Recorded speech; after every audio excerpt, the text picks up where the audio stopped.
अस्सलाम वालेकुम बच्चों, हम पढ़ रहे थे क्लास 5th का यूनिट 2 माइक्रो ऑर्गेनिज्म। आज हम इसका पेज पढ़ेंगे 24। आप बच्चों सबसे पहले इसमें एक्टिविटी है, वो कहता है colour the box green if the infection is cause by bacteria. वो कहता है कि अगर इनमें से कोई इन्फेक्शन जो है, कोई मर्ज जो है वो बैक्टीरिया से फैलता है तो आप उस बॉक्स को ग्रीन कलर करें। ठीक है, येलो वायरसेस के लिए एंड पिंक फॉर फंगस, और फंगस के लिए आप पिंक कलर करेंगे। अब ये देखें, इसमें इन्फेक्शंस है, इन्फेक्शंस की डिफरेंट काइंड्स दी हुई है कि पोलियो आपने बताना है बैक्टीरिया से होता है, वायरस से होता है या फंगी से होता है। तो पोलियो जो है वो एक वायरस है। ठीक है, तो आपने इस ब्लॉक को, वायरस वाले ब्लॉक को आपने, ठीक है, ये वायरस है तो वायरस के लिए आपने कौन सा कलर करना है, येलो कलर। तो आपने इसको येलो कलर करना है। आगे टाइफाइड है तो टाइफाइड बैक्टीरिया से होता है, आपने बैक्टीरिया वाले को कलर करना है। ठीक है, आप देख लीजिए कौन सा कलर करना है। एथलीट फूड जो है वो फंगस डिजीज़ है, मीजल्स आपकी वायरल डिजीज़ है, कोर्रा आपकी बैक्टीरियल डिजीज़ है और फ्लू आपकी वायरल डिजीज़ है। तो आपने इन बॉक्सेस को कलर करना है। आगे हम पढ़ेंगे how do micro organism enter human body, कि माइक्रो ऑर्गेनिज्म जो है इंसानी जिस्म में कैसे दाखिल होते हैं। तो micro organisms can enter, micro organism enter होते हैं द ह्यूमन बॉडी, इंसानी जिस्म में बाय द फॉलोइंग वेज, इस तरीके से। ठीक है ना, ये मजाजिल तरीके दिए हुए कि किस किस ज़रिए से जो है माइक्रो ऑर्गेनिज्म इंसानों के जिस्म में दाखिल हो जाते हैं। ठीक है, थ्रो एयर, हवा के ज़रिए से। ठीक है, तो हवा के ज़रिए से कैसे दाखिल होते हैं। व्हेन अ पर्सन सिक, जब कोई शख्स बीमार होता है, विद फ्लू स्नीज, कि उसे नज़ला हो जाए और उसे छींके आए। Germs are spread in the air, तो जरासीम जो है वो हवा में फैल जाते हैं। जैसे ही कोई इंसान छींक लेता है तो उसके जरासीम जो है वो हवा में फैल जाते हैं। The germs can enter the lungs, germs ये जरासीम जो है वो एंटर हो जाते हैं फेफड़ों में ऑफ एन अदर पर्सन, किसी दूसरे शख्स के, who breathe in such air, जो इन सच एन एयर, जो इस किस्म की हवा में, यानी इस हवा में सांस लेता है। फ़र्ज़ करें हमारे घर में कोई बीमार है, अगर वो छींकता है, उसे फ्लू है, तो वो उसके जरासीम हवा में दाखिल होंगे और जो जितने भी लोग उस घर में होंगे तो उनमें से किसी ना किसी को जरासीम उसके सांस के ज़रिए से दूसरे तंदुरुस्त शख्स के फेफड़ों में चले जाएंगे और वो बीमारी उसे लग जाएगी। तो through air be microorganism इंसानी जिस्म में दाखिल होते हैं थ्रू वाटर, वाटर के ज़रिए से। सम हार्मफुल माइक्रो ऑर्गेनिज्म, कुछ नुकसान देने वाले माइक्रो ऑर्गेनिजम्स आर ट्रांसफर्ड, ये मुंतकिल हो जाते हैं इन द ह्यूमन बॉडी, इंसानी जिस्म में, बाय ड्रिंकिंग वाटर, पानी पीने के ज़रिए से, कंटेनिंग माइक्रो ऑर्गेनिज्म, जो माइक्रो ऑर्गेनिजम्स पर मुश्तमिल होता है। यानी गंदा पानी, डर्टी पानी, या समटाइम ऐसा होता है कि पानी साफ़ सुथरा भी हो लेकिन उसमें कुछ डिजीज़, मतलब कुछ बैक्टीरियाज होते हैं जो हमें नज़र नहीं आ रहे होते, तो वो इंसानों के जिस्म में दाखिल हो जाते हैं जो बीमारियों का बाइस बनते हैं। इसलिए we should drink boiled water, इसलिए हमें हमेशा जो है पानी जो है उबाल कर पीना चाहिए। To avoid water borne disease, ताकि जो पानी में पैदा होती है जरा बीमारियां, उनसे बचा जा सके। थ्रो कॉन्टेमिनेटेड फूड, तो बच्चों कॉन्टेमिनेटेड फूड वो होती है जिस पर मक्खियाँ बैठी हों, ठीक है, जिसमें जरासीम दाखिल हो चुके हों।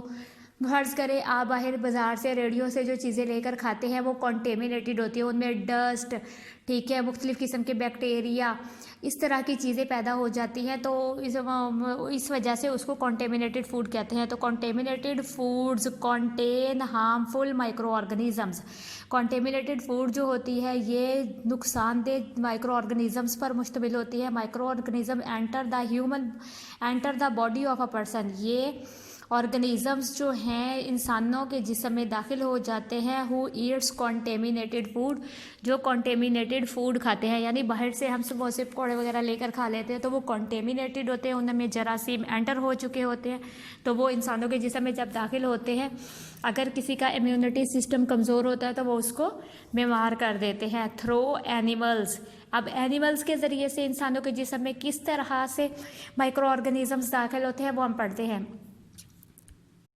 बच्चों अब हमारा पेज है 25। ठीक है, पहले हम 24 पढ़ रहे थे, तो इसमें हम पढ़ रहे हैं थ्रू एनिमल्स। ठीक है, एनिमल्स के ज़रिए से किस तरह से माइक्रो ऑर्गेनिज्म इंसानों के जिस्म में दाखिल हो जाते हैं। एनिमल्स लाइक मॉस्कीटो, एनिमल जैसा कि मॉस्कीटो है, मॉस्कीटो मच्छर है, ठीक है, transfer the harmful micro organism, ये मुंतकिल कर देते हैं नुकसानदेह माइक्रो ऑर्गेनिजम्स को in the body of a person, किसी भी शख्स के जिस्म में ड्यूरिंग ब्लड सकिंग, खून चूसने के दौरान।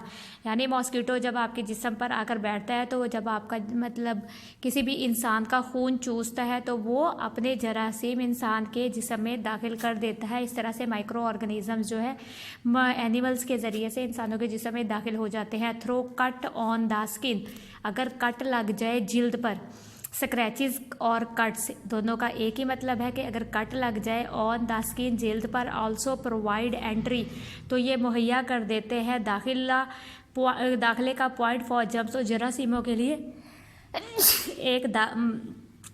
एक पॉइंट बन जाता है। ठीक है, जिससे जरासीम दाखिल हो जाते हैं, क्योंकि कट लग चुका होता है बॉडी पर, तो इस कट के ज़रिए से बॉडी में जरासीम दाखिल हो जाते हैं। बैक्टीरिया कॉजिंग टाइटनस, बैक्टीरिया जो है वो टाइटनस का बाइस बनता है। एंटर द बॉडी, जो कि जिस्म में दाखिल होता है थ्रो कट के ज़रिए से, और इंजरीज़ के ज़रिए से ऑन द स्किन पर। फर्ज करें अगर कोई बाइक से गिर जाता है रोड पर, या साइकिल से गिर जाता है, या किसी का एक्सीडेंट हो जाता है, तो उसको जरासीम जो मतलब रोड के जरासीम बहुत ज़्यादा गंदे होते हैं, उसमें बहुत ज़्यादा बैक्टीरिया होते हैं, तो उसे एंटीबायोटिक टाइटनस लगाया जाता है, टाइटनस का इंजेक्शन लगाया जाता है, ताकि उसके जिस्म पर जो स्क्रैचेस आए हैं या जो कट आए हैं और उनमें उनके ज़रिए से जो बॉडी में जरासीम गए हैं, तो वो इंसान के जिस्म पर असरअंदाज ना हो, तो उसे टाइटनस का इंजेक्शन लगाया जाता है। और इन्फेक्शंस, ये देखें बच्चों, ये इन्फेक्शंस हैं इस फिगर में कि micro organisms enter human body, micro organisms जो हैं वो दाखिल हो जाते हैं इंसानी जिस्म में through air,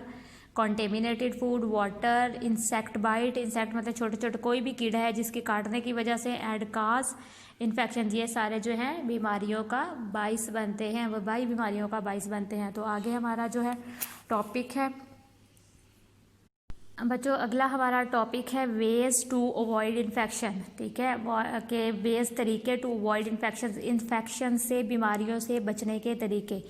hair are some simple ways, यहाँ पर कुछ सादा तरीन तरीके हैं टू प्रिवेंट, जो बचाते हैं इन्फेक्शंस, वबाई मरज से बचाते हैं, वबाई अमराज से बचाते हैं। Dirty hands are the major source of germs, वो कहता है गंदे हाथ जो है सबसे बड़ा ज़रिया है जरासीमों को दाखिल करने का।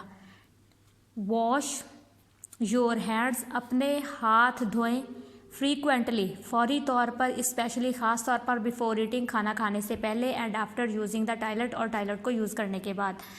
आपको पता है कि अगर आप बाहर खेल के आ रहे हैं तो आपके हाथों पर बहुत ज़्यादा जरासीम होते हैं। ठीक है, तो आपने क्या करना है, सबसे पहले अपने हैंड वॉश करने हैं साबुन से। आजकल आपको पता है ये जो कोरोना फैल रहा है, तो इसमें भी ज़्यादातर यही कहते हैं कि हैंड वॉश करें, सैनिटाइज़र यूज़ करें। तो आपको यही बीमारियों से बचने के लिए ही ये एहतियाती तदाबीर हैं। ऑलवेज़ ईट हेल्दी फूड, ऐसी खुराक खाएं जो सेहत के लिए अच्छी हो। एंड फ्रेश फूड, और ताज़ा खुराक खाएं, बासी पड़ी हुई खुराक मत खाएं, जितना भी खाना है ताज़ा बनाकर खाएं। वॉश फ्रूट्स बिफोर ईटिंग, और फ्रूट्स को खाने से पहले धो लें। ऑलवेज कवर द फूड, और हमेशा खाना ढाँप कर रखें। ब्रश योर टीथ रेगुलरली, अपने जो टीथ हैं वो बाकायदगी से साफ़ करें। एंड आफ्टर मील, खाना खाने के बाद, यानी खाना खाने के बाद अपने जो दांत हैं वो बाकायदगी से साफ़ करें। बिफोर गोइंग टू बेड, और सोने से पहले। And early in the morning, और सुबह के वक्त, सुबह उठने के बाद और रात को सोने से पहले आप ब्रश लाजमी करें, यानी 2 बार दिन में ब्रश करें। Keep your home, school and surroundings clean, अपना घर, स्कूल और अपने इर्द गिर्द की जगहों को साफ़ सुथरा रखें। इर्द गिर्द की जगह यानी अपने घर के बाहर जो आपके एरिया है उसको भी साफ़ सुथरा रखें। Take a bath at least once a day, एक दिन में एक बार ज़रूर नहाएं। इन केस ऑफ इंजरी, ज़ख्म की सूरत में, और कट या कट लगने की सूरत में, ऑन द स्किन, जिल्द पर। क्लीन इट, इसे साफ़ करें। And cover it with bandage और इसे पट्टी के साथ कवर कर लें, ढांप लें। एंड कंसल्ट अ डॉक्टर या फिर डॉक्टर से मशवरा लें।